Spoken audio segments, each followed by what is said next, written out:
에스더 이때를 위한 준비, 우리가 27번째입니다. 에스더는 불임절이라고 하는 최고의 천국 잔치로 이 사건은 이제 끝이 납니다.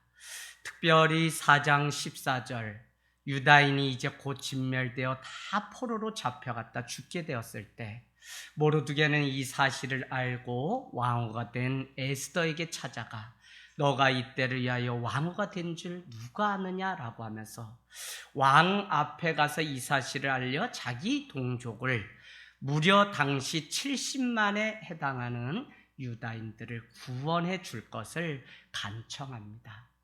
여러분, 저희는 2년 가까운 시간 동안 코로나를 보내면서 많이 단단해져 간다는 사실을 깨닫게 돼요. 첫째, 목회자인 저 자신도 요동함 없이 은혜 가운데 살아가고 성도들도 그냥 은혜로 족하게 그렇게 살아가는 모습을 보게 됩니다.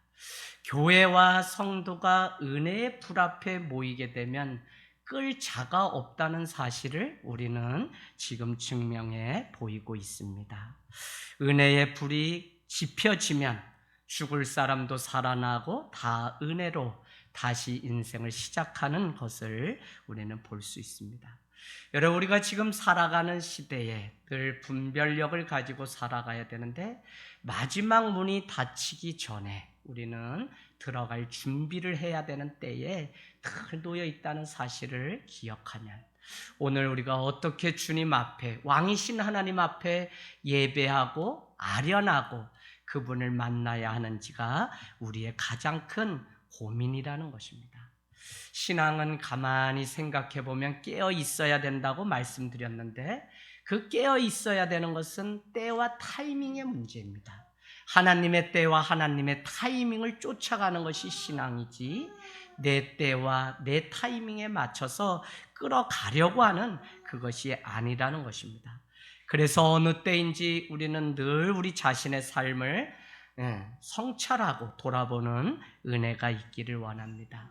특별히 저는 이 에스더서를 보면서 은혜라고 하는 것은 대단한 사람에게 임하는 것이 아니다. 나의 연약함과 나의 무익함을 고백하며 은혜가 없으면 살 수 없다고 고백하는 그 사람들이 누릴 수 있는 것이 바로 은혜구나라는 사실을 깨닫게 돼요. 그래서 어느 때보다도 지금 교회는 하나님의 은혜가 필요하고 어느 때보다도 우리의 인생은 은혜 앞에 우리의 삶을 다시 세우기로 작정하면 어떤 인생이든지 일어나지 못할 인생이 없다는 것입니다. 여러분, 가끔 우리는 살아가면서 황당한 일을 경험합니다. 저도 젊은 나이인데 비밀번호를 잘 잃어버립니다.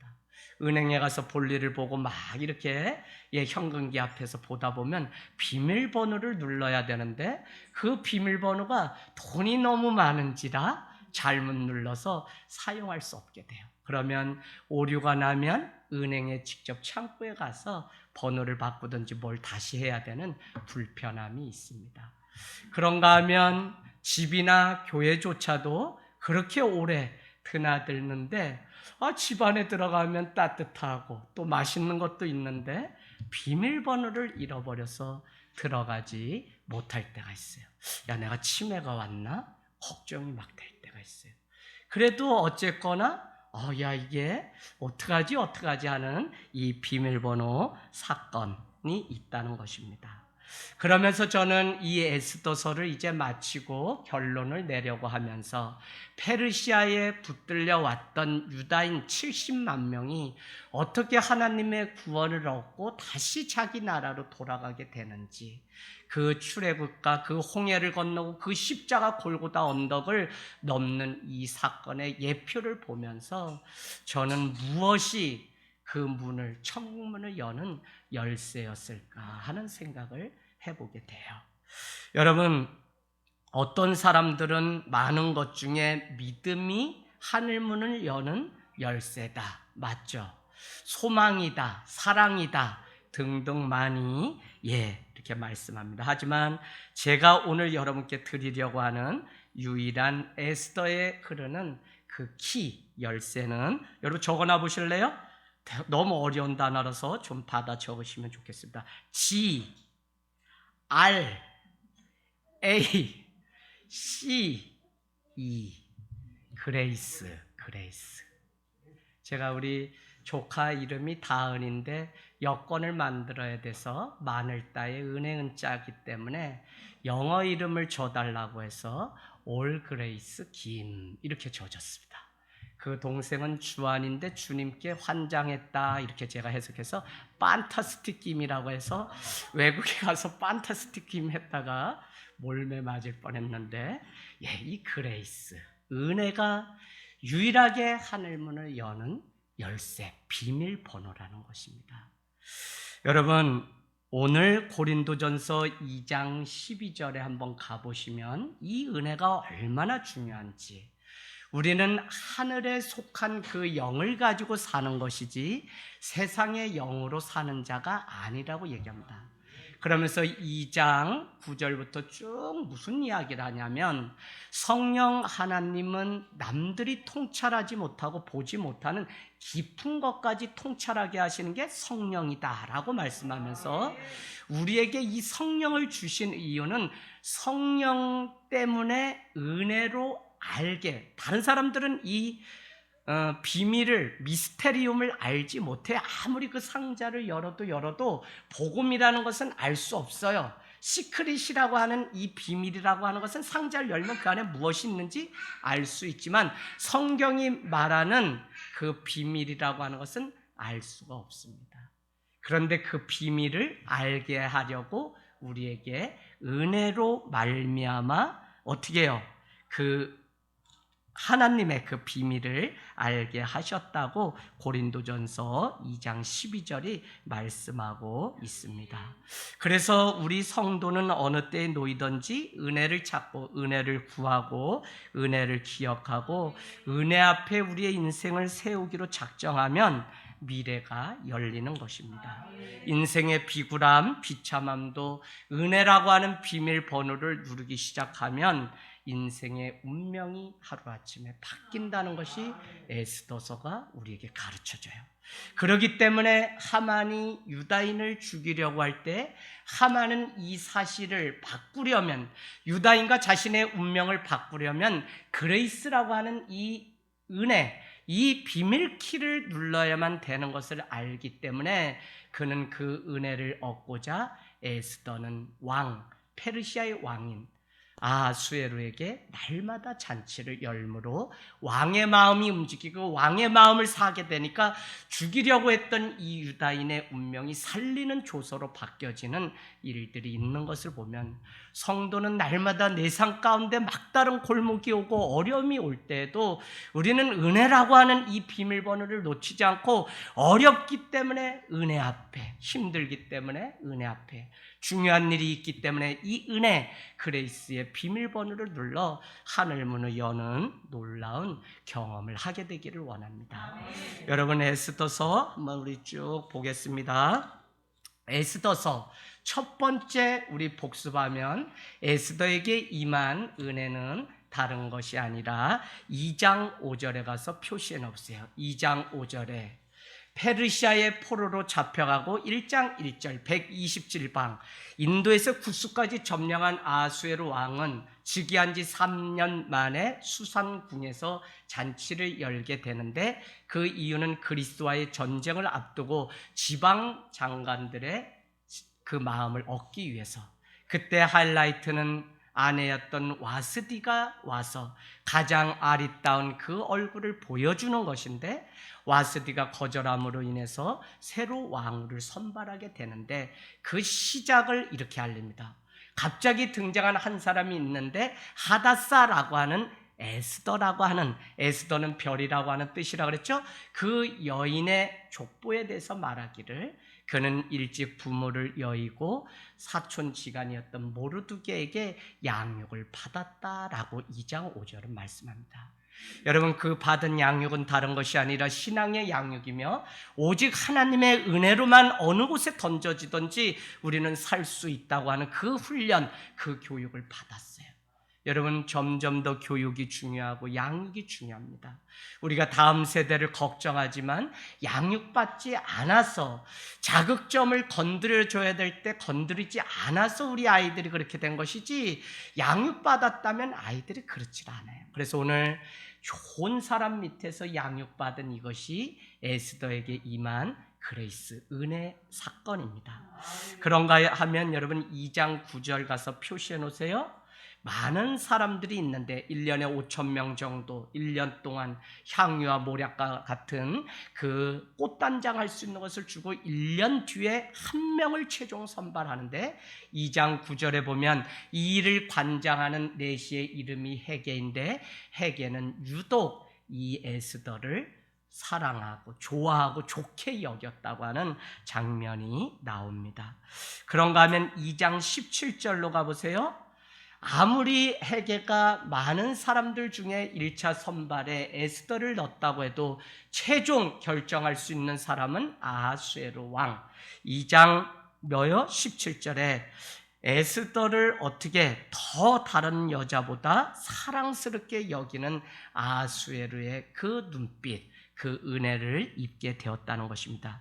그런가 하면 5장 2절로 가세요. 에스더는 자기 백성이 죽게 된 것을 알고 죽으면 죽으리라, 4장 14절에 나옵니다. 죽으면 죽으리라 고백하고는 사흘 동안 금식을 하고 그 백성들도 나를 위하여 금식하라고 하고는 5장에 갑니다. 그런데 갈 때 조건이 무엇이었냐면 왕이 찾지 않으면 가면 누구든지 죽음을 당합니다. 더구나 모르드게가 백성이 이렇게 돼서 굵은 베옷을 입고 내가 통곡하는 이 일은 우리의 민족이 죽게 되었기 때문에 왕후인 당신이 이 일을 하기를 원한다고 얘기할 때, 나는 한 달 동안 왕이 부르지 않았기 때문에 내가 갈 수 없다고 말을 했음에도 불구하고 그가 죽으면 죽으리라의 마음의 믿음의 고백을 드리고 금식을 하고 그 뜰 안에 갔을 때, 5장 2절, 그에게 아하수에로 왕은 어찌된 영문인지 묻지도 않은 채 금규 끝을 내미니 그 끝을 잡는 은혜.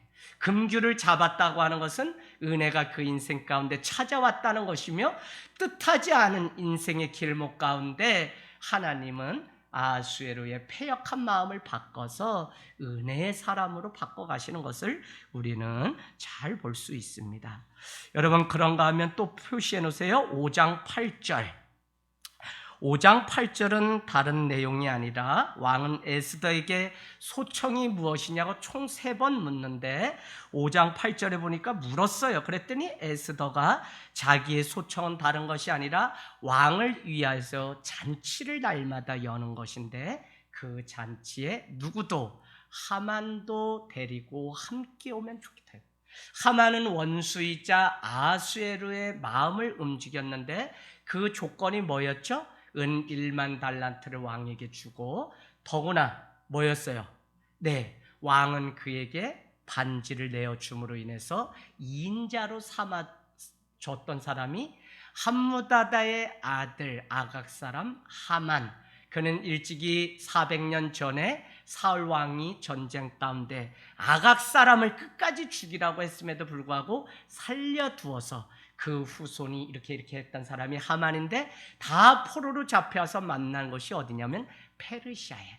그런데 어찌된 영문인지 하만은 제2인자가 되어서 유다인 중에 모르드게가 자기에게 절하지 않는 것을 알고 그들을 진멸하려고 조서를 꾸미는 그 일이 생기게 됩니다. 그래서 그곳에 하만을 데려오라고 할 때 그 청을 들어주는 일들이 있었다는 것입니다. 7장 6절 가세요. 그런가 하면 자기의 진짜 원수와 대적자가 하만이라는 사실을 밝힐 때 페르시아 왕 아하수에로는 따지지도 않고 묻지도 않고 격분하게 되고, 7장 9절로 가면 그는 이 사실 때문에 노발대발하면서 왕궁으로 들어갔다가 다시 궁으로 돌아왔는데, 자신의 운명을 살릴 수 있는 사람은 왕후 에스더 외에 없다는 사실을 안 이 하만은 그 왕이 돌아오기까지 상에서 움직이지 않고 그에게 엎드려져서 나를 살려줄 것을 간청하는 그 장면이. 그런데 그것을 페르시아 왕 아하수에로는 너가 이제는 왕후 에스더까지 강간하려고 하느냐라고 하며 그를 죽이려고 50규빗이나 되는 장대를 만들었던 하만인데 하만은 자기가 만든 장대에 자기가 매달려 죽는 일로 바뀌게 되었다는 것입니다. 여러분 8장 1절로 가세요. 8장 1절 또 은혜가 임하는데 하만의 집 재산은 결국 에스더의 것이 되고 에스더가 받은 그 하만의 집은 모르드게가 관리하며 10장에 가면 결국 모르드게 유다 사람이 하만의 자리를 대신하여 음반지와 또 뭐요? 2인자의 자리에 앉게 되는 일들이 있다는 것입니다. 여러분 8장 16절에서 17절 마지막 또 은혜를 제가 찾아보았더니 조서가 다시 쓰여지는데 하만이 내렸던 조서는 유다 사람을 다 진멸하려고 하는 죽음의 족보였다면 다시 쓴 이 족보는 어떻게 되죠? 유다 사람을 살리라고 하는 생명의 족보로 뒤집어지는 일들이 있게 됩니다. 여러분 이와 같이 에스더서에는 감춰진 하나님, 기도, 금식 이렇게 많은 신앙적인 단어가 없기 때문에 종교개혁자였던 마틴 루터와 칼빈조차도 설교하지 않았던 부분이 에스더입니다.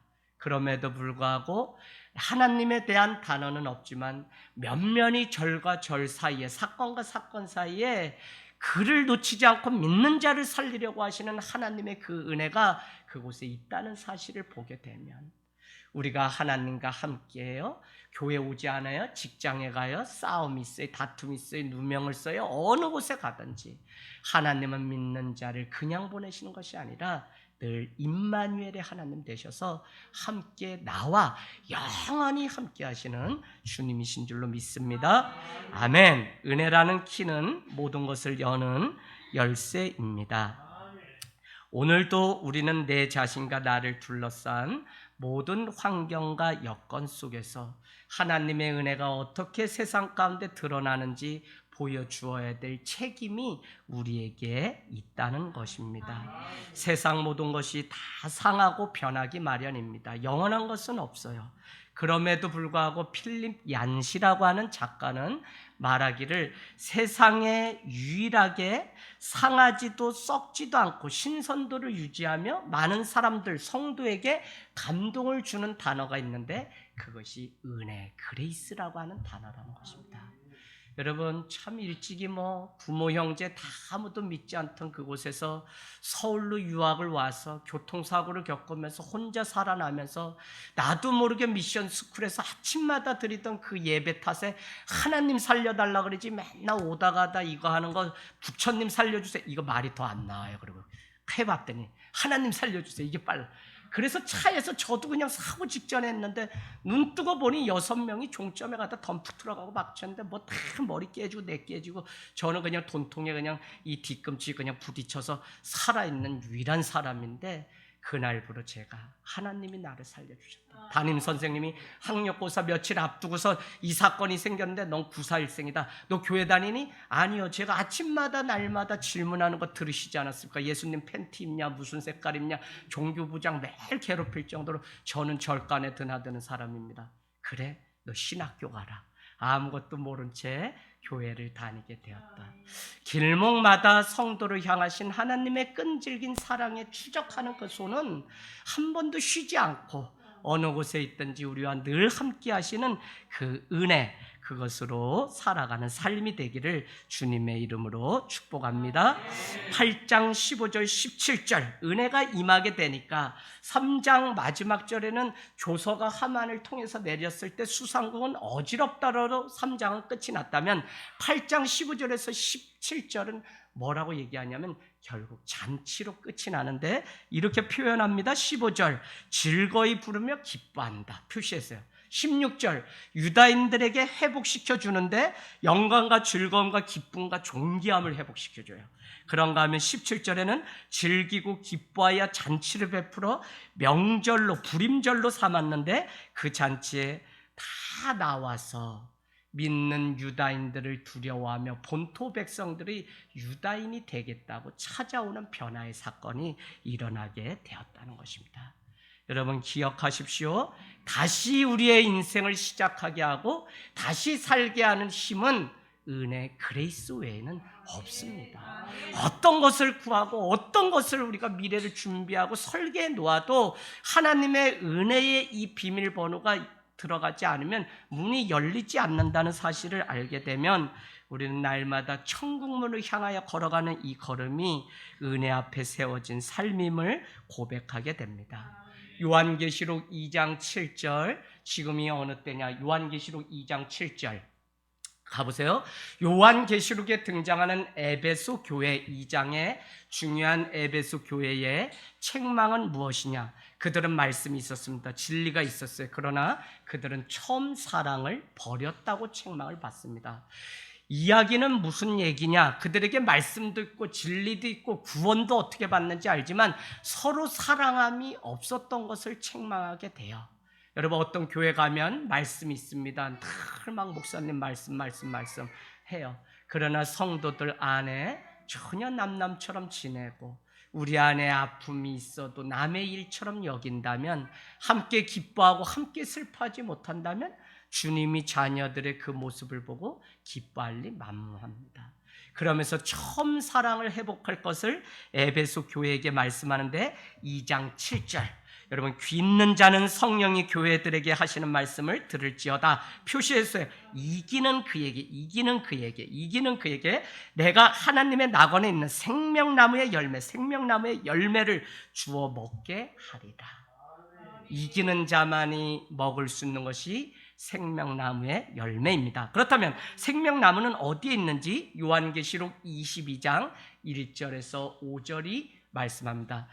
요한계시록 22장은 새하늘 새 땅으로 대표되는 우리가 말하는 천국이 어떤 곳인지 소개하고 있습니다. 22장 1절에서 5절, 또 그가 수정같이 맑은 생명수의 강을 내게 보이니 하나님과 및 어린 양의 보좌로부터 나와서 길 가운데로 흐르더라.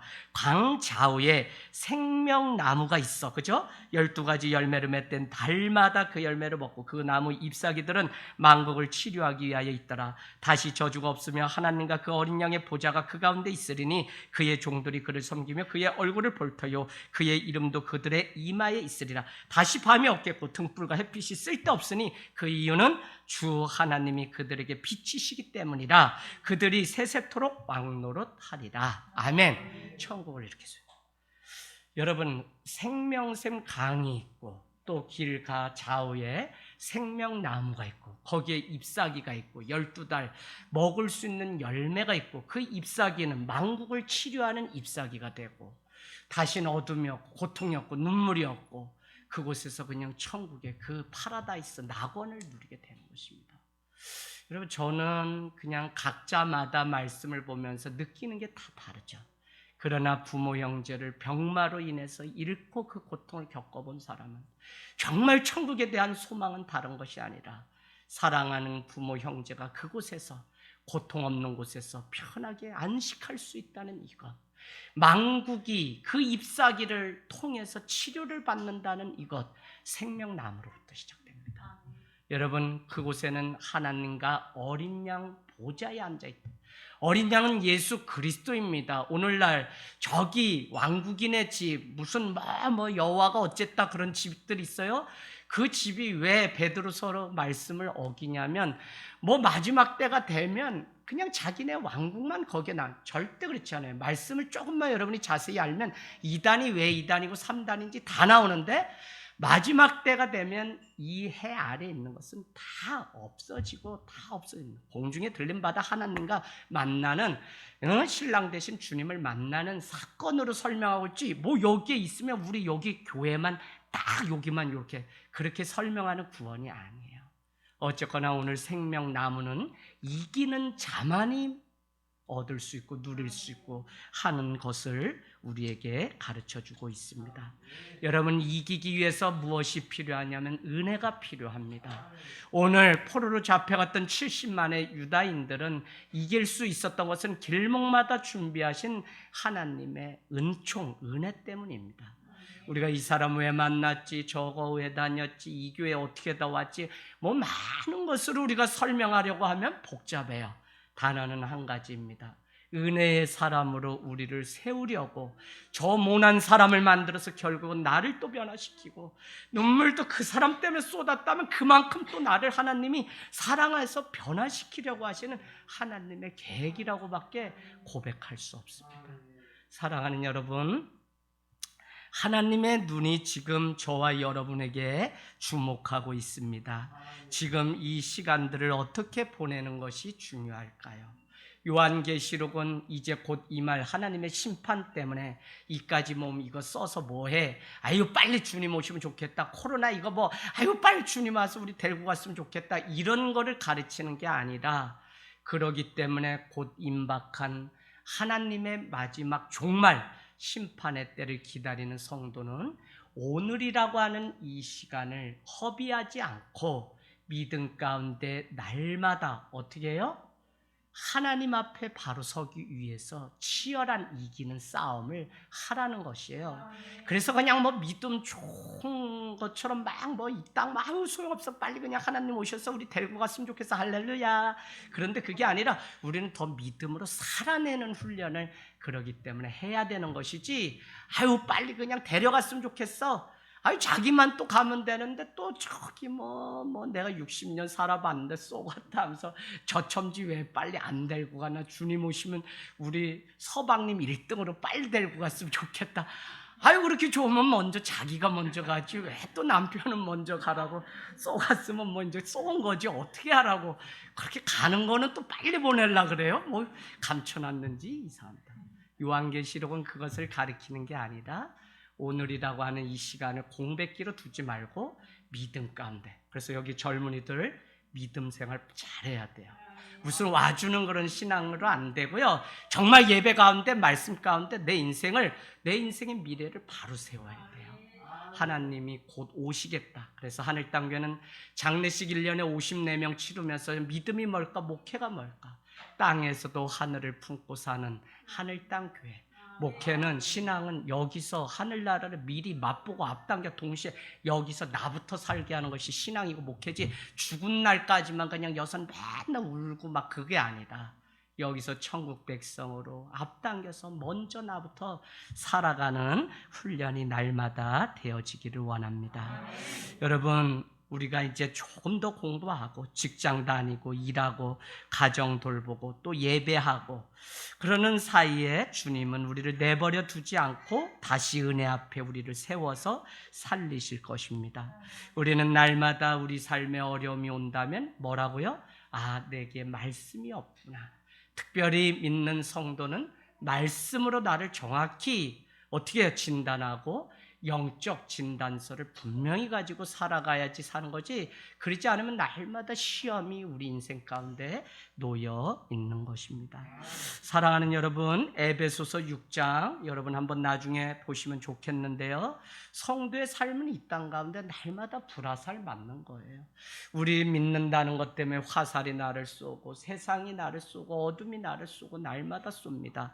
그럼에도 불구하고 6장에 하나님의 전신갑주를 소개하면서 6장 16절 진리의 띠, 의의 호심경, 평안의 복음, 믿음의 방패.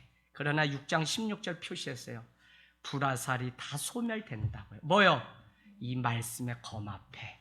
그래서 우리는 하나님의 전신갑주를 입어야 되는데 6장 17절 여러분 표시해놓으세요. 에베소서 6장 17절 말씀은 뭐라고요? 구원의 투구, 성령의 검, 그것이 곧 말씀이라는 거예요. 이 말씀이 임하게 되면 우리를 공격하는 이것 불화살이 다 소멸되어서 이기는 자가 누리는 생명나무를 누리게 된다는 것입니다. 이제 말씀을 마치려고 합니다. 9장 1절 9장 1절에 갑자기 9개월이 지난 후 12월 13일이 등장하게 됩니다. 12월 13일은 하만이 유다인을 죽이기 위하여 제비뽑기의 일종이었던 부르를 던져서 나온 날짜가 12월 13일. 그런데 8장 9절로 여러분이 가보시면 8장 9절에 무슨 날이 나오냐면 3월 23일에 조서가 다시 꾸며지는 일이 생깁니다. 무엇이냐? 1월 13일에 유다인을 죽이려고 불을 던졌을 때 그해 12월 13일 후에 이제 유다인들을 다 죽이겠다고 하는 조서가 127지방에 붙여졌는데 이만해서 하나님은 9달 10일이 지난 3월 23일에 새로운 조서를 꾸며서 이 땅에 있는 유다인들을 다 살릴 것이며 8장 11절은 스스로 자기의 생명을 지키기 위해 유다인도 함께 성읍에 모여서 자기를 진멸하고 도륙하고 재산을 탈취하려고 했던 그것과 반대로 이제는 너희가 그렇게 할 수 있는 권한을 조서에 꾸며서 주게 되는 것을 보게 됩니다. 여러분, 그 조서가 꾸며졌을 때 왕의 준말을 타고 있는 역졸들은 127지방에 새로 쓰여진 유다인을 살리라고 하는 조서를 가지고 달리게 됩니다. 그 일이 있은 후에 오늘 9개월 후의 사건을 9장에 갑자기, 그러면 그 사이에 무슨 일이 있었는지 몰라요. 그러나 12월 13일 유다인들이 죽기로 날짜를 받아놓은 그 날이 갑자기 등장하고 있습니다. 여러분, 세상 말로 불을 던져 제비 뽑았던 12월 13일은 뭐라고 얘기하죠? 세상 이렇게 가서 이렇게 부채도사한테 가면 뭐라 그래요? 이거 뭐 부적 주면서 이 날은 다 그래도 옛날에 다 오다가나 손금 보고 다 했을 텐데 쌀점도 보고 다 대나무 몇 번 하고 재수 좋은 날 그걸 뭐라 그래요? 길일 참 다 잊어버리셨다. 좋다. 어쨌거나 길일로 하마는 잡아놓은 게 12월 13일이에요. 근데 9장 1절은 그날이 벌써 왔다는 거예요. 여러분, 유다인에 대한 반감이 그 당시 얼마나 대단했는지 조서에는 유다인 백성들이 모여서 스스로를 지키도록 죽이고 도륙하고 진멸하고 재산을 하만의 것으로 오히려 탈취할 수 있는 8장 11절의 내용이 등장합니다. 마지막 때는 수요 은혜 예배를 우리는 드려서 압니다. 하나님은 다 계수하는 게 아니에요. 민수기 1장에 보니까 홍해를 건너고 바로로부터 출애굽한 이스라엘 백성, 남자 만 20세 이상이 돼 14번 등장하는 동일한 지파의 요구사항이 있는데 수요 예배 말씀 꼭 들으세요. 뭐라고 돼 있냐? 뭐라고 돼 있죠? 나가서 싸울 만한 자를 계수하라는 거예요. 여러분, 뭐 성도나 교회가 뭐 다 있으면 다 싸우고 다 뭐 이기는 자가 아닙니다. 정말 지금 이길 수 있는 믿음과 말씀, 이 성령의 투구, 우리가 준비하고 있는 자만 이겨서 생명나무를 그 잎사귀를 우리가 누리고 살아가는 것이지 그렇지가 않아요. 당시 레이는 태어난 지 1개월이 되면 다 숫자에 포함되고 그들은 나가서 싸울 군사가 아니라 성전을 지키라는 것이 민수기에 이렇게 흐르는 내용이었습니다. 여러분, 오늘 유다인들도 포로로 잡혀갔지만 조서의 내용에는 마지막 때는 너희가 너희 스스로를 지킬 수 있도록 오늘 도륙하고 진멸할 수 있는 권한을 다 주게 되었던 것입니다. 우리는 살아가면서 고통이 길게 느껴질 때가 있습니다. 하지만 우리가 왕이신 하나님을 높이고 그분을 먼저 찾으면 그 순간 하나님은 초자연적인 방법으로 고통의 늪에서 우리를 건져내십니다. 유다인의 대적 하만과 후손들은 유다인을 진멸하려고 하는 날, 오히려 유다인이 자기를 미워하는 자들을 진멸하는 날이 되었습니다. 그래서 오늘 2절 한번 가볼까요? 유다인들은 각 지방 각 읍에 모여서 자기들을 해하고자 한 자를 죽이려고 모였습니다.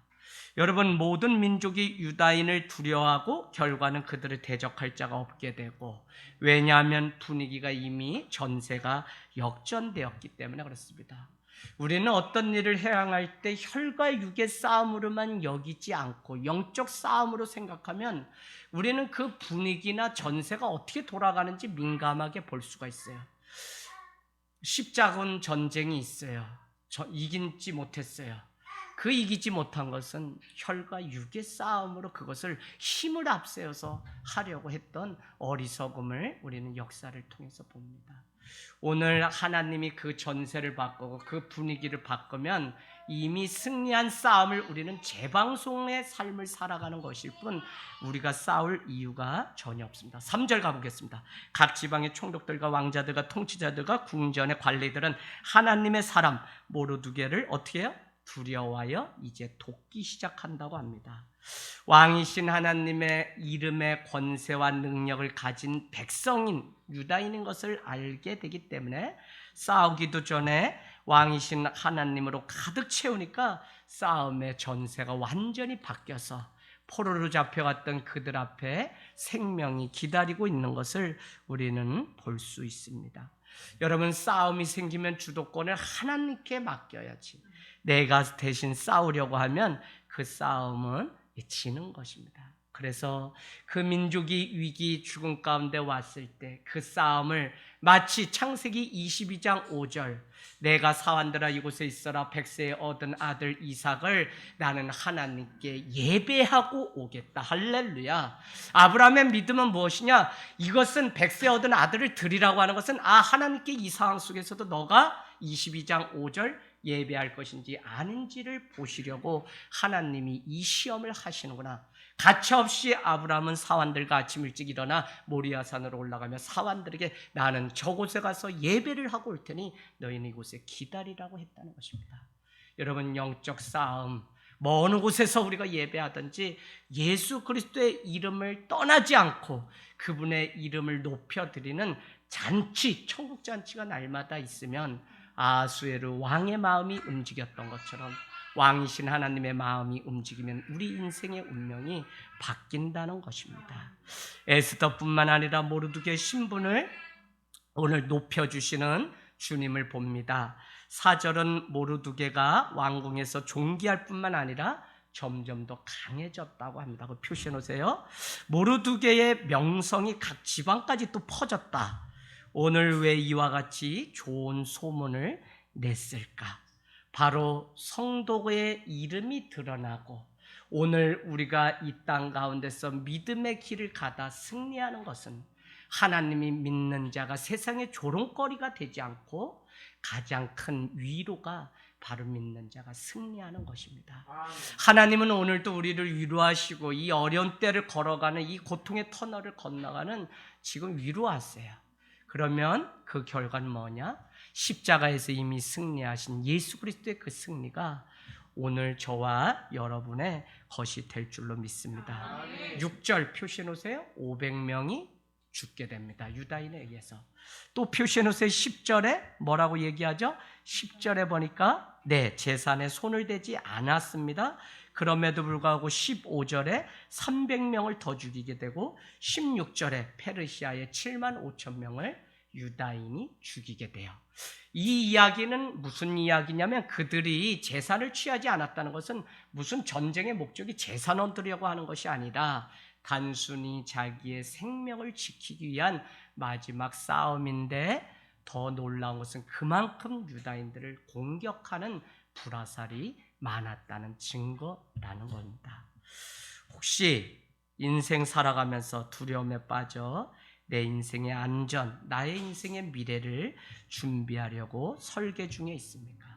그렇다면 여러분은 창세기 3장으로 돌아가서 다시 말씀을 읽어야 됩니다. 내 후손과 여자의 후손이 원수가 되리니 뭐라고요? 여자의 후손이 이 뱀의 머리를 완전히 밟아서 상하게 하겠다는 것입니다. 이미 역사는 성경은 믿는 자가 승리할 것을 우리에게 선포하고 아담과 하하가 죄 가운데 있기 때문에 여자의 후손인 예수 그리스도가 오심으로 이미 우리는 승리해 놓은 재방송의 인생을 살아가는데 우리가 그 승리가 내 것임을 잊지 않고 살아간다면 우리는 고통의 순간순간이 올 때마다 무너지고 넘어지는 게 아니라 은혜 앞에 우리 자신을 더욱 세우고 돌아가는 역사가 있습니다. 결론, 우리는 끝까지 왕이신 하나님께 집중하는 잔치가 필요합니다. 상황과 논리 따지면 싸울 기회를 놓칩니다. 어차피 왕을 만날 자격이 없는 에스더였습니다. 그럼에도 불구하고 그는 뜰 앞에 왕을 만나기에 무조건 갔다. 금규를 만나는 은혜를 경험하게 되었습니다. 가장 어려운 때에 왕의 손을 붙잡고 찬양하고 예배하는 그것이 오늘 우리가 강할 때, 근절하지 않으면, 내가 약해질 때 나를 공격하는 그 사단을 이길 수 있는 유일한 방법입니다. 하나님을 믿는 자가 어떻게 이와 같이 독합니까? 어떻게 500명, 300명, 7만 5천 명을 죽였다고 어떻게 이럽니까? 전쟁을 보면 하나도 남기지 말고 다 도륙하여 죽이라고 하는 것이 사사기부터 많이 등장합니다.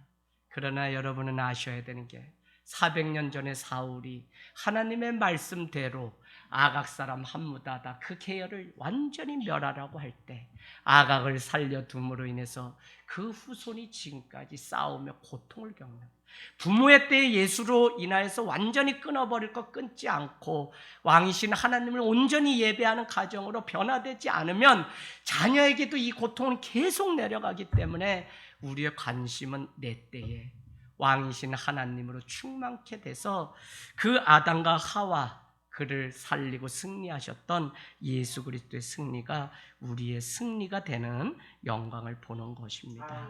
여러분, 적을 끊어버려야 되는 기회가 오면 연민에 빠지지 말고 아닌 것은 아니기 때문에 오히려 가감하게 믿음으로 나아가게 되기를 원합니다.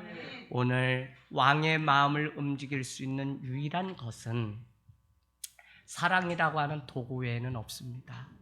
아수에르가 그 오는 것을 원하든지 원하지 않든지 에스더는 산에 진미를 차려놓고 계속 왕을 부르고 또 부르고 또 부르고, 그러고는 너의 소청이 무엇이냐고 물을 때에 왕에게도 손해를 주고 내 민족과 내 동족을 진멸하려고 하는 자가 있을까? 그가 누구냐라고 물었을 때 바로 당신 앞에 술을 같이 먹고 있는 하만이 대적자의 원수입니다. 왕은 그 사실을 알게 되었을 때 완전히 유다인의 운명이 바뀌게 됩니다.